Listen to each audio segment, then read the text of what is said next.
The collaborative robotic solution is robots that are designed to operate in the proximity of people. We actually go in and look at what the customer's needs are and develop a custom solution to solve their problem. Traditionally, robots have always required guarding.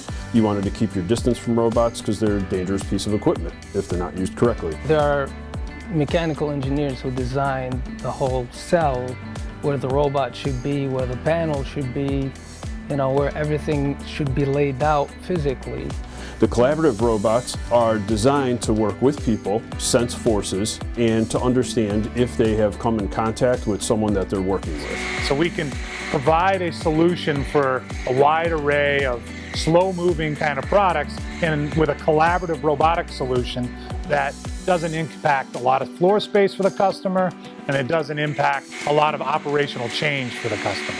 So you start with your risk assessment and understand your tasks at hand, make sure that they're acceptable for the collaborative robots, and then when you deploy a collaborative robot solution, it frees you up from having guarding, which gives you more floor space on the manufacturing floor, in the laboratory, or in your assembly environment.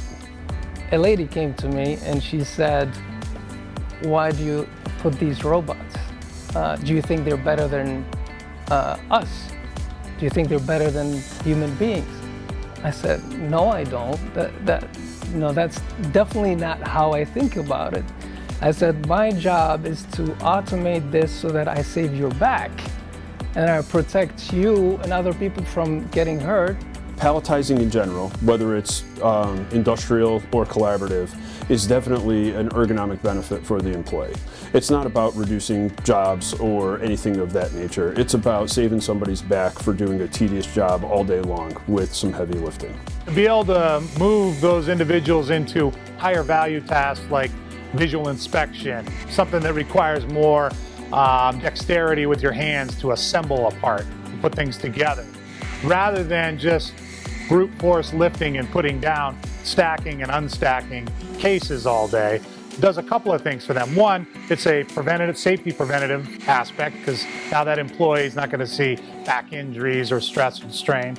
But two, that employee gets the opportunity to learn the robotics, be able to become a higher skilled individual, as well as be able to work on higher value added tasks within that operation. So as a custom integrator, it seems like we solve a new problem with every job. And that keeps it exciting. We have a really great workforce of highly skilled people, which part of it is to do the constant problem solving. But at the same time, it's nice to have a product that you can deploy and on a fairly rapid basis and solve a multitude of customers' needs with pretty much a basic solution. And when that solution actually works, that's the joy, not only for the customer, that's the joy for us and what we do. And that's what keeps us going back for the next one. Well, it makes sense, right? If you want your place to be using first robots to automate stuff, but also you want a safe place at the same time. So you would use one of our collaborative robots so that it does the thing and you still use the space completely, because if it's safe, you can move around it, right? If by any chance it touches anything, it stops. And then, you can make it start again. The other robots, they are too dangerous and you have to fence them out and have things around them, and that takes space and, it's not as flexible. I use RoboGuide and all these software so that the robot moves correctly and picks things up and places them in the right spot. And we do simulations ahead of time to make sure the robot is actually doing what it's supposed to do.